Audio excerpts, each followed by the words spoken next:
જય માતાજી બધાને। હવે આપણે જવાનું છે નાગેશ્વર જ્યોતિર્લિંગ। આપણે આવી ગયા છીએ નાગેશ્વર જ્યોતિર્લિંગ। જોઈ શકો છો ત્યાં ગાય પણ હતી। આ જ્યોતિર્લિંગ મિત્રો દ્વારકાથી 17 કિલોમીટર જેટલું દૂર આવેલું છે। આ મંદિરમાં શિવરાત્રી અને શ્રાવણ મહિનામાં લાખો લોકોની ભીડ જોવા મળે છે।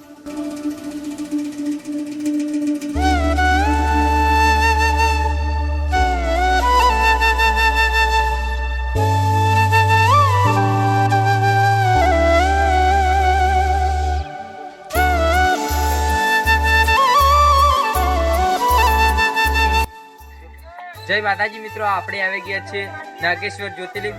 પેલું છે તેનું મેન મંદિર અને પેલું છે મહાદેવની મૂર્તિ। તો તમે જોઈ શકો છો પાછળ આ મહાદેવની મૂર્તિ છે તે મિત્રો 64 ફૂટની છે અને આ મંદિર બહુ પૌરાણિક છે। મહાદેવના 12 જ્યોતિર્લિંગમાંથી આ 10મા નંબરનું જ્યોતિર્લિંગ છે નાગેશ્વર મહાદેવ।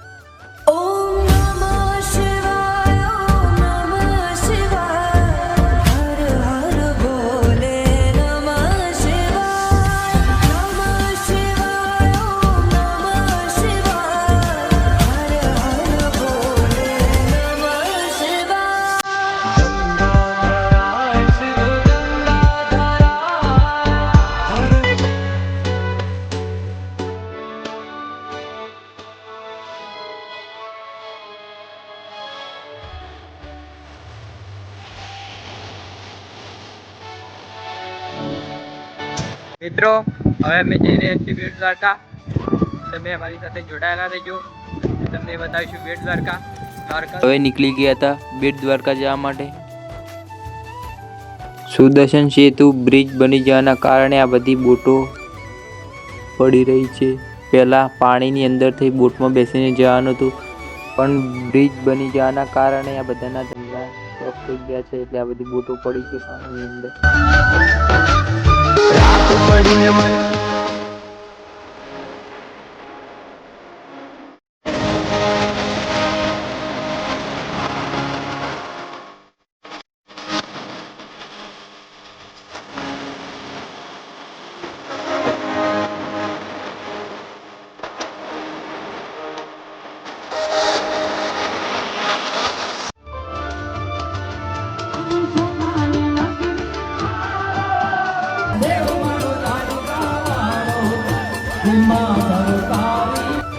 फाइनली मित्रों આપણે આવી ગયા છે બેટ દ્વારકા। તમે જુઓ ત્યાંનો નજારો।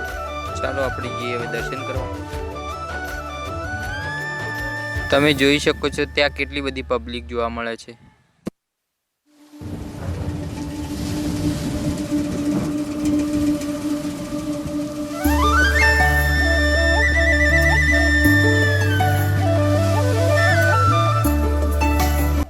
હવે અમને લાગી હતી ભૂખ, તો અમે આવી ગયા હતા ખાવા માટે। આ છે મિત્રો સાંજનો નજારો, જુઓ। જય માતાજી બધાને। હવે આપણે મળશું નવા બ્લોગમાં। નવો બ્લોગ આવવાનો છે સોમનાથનો, તો તમે જોવાનું ભૂલશો નહીં।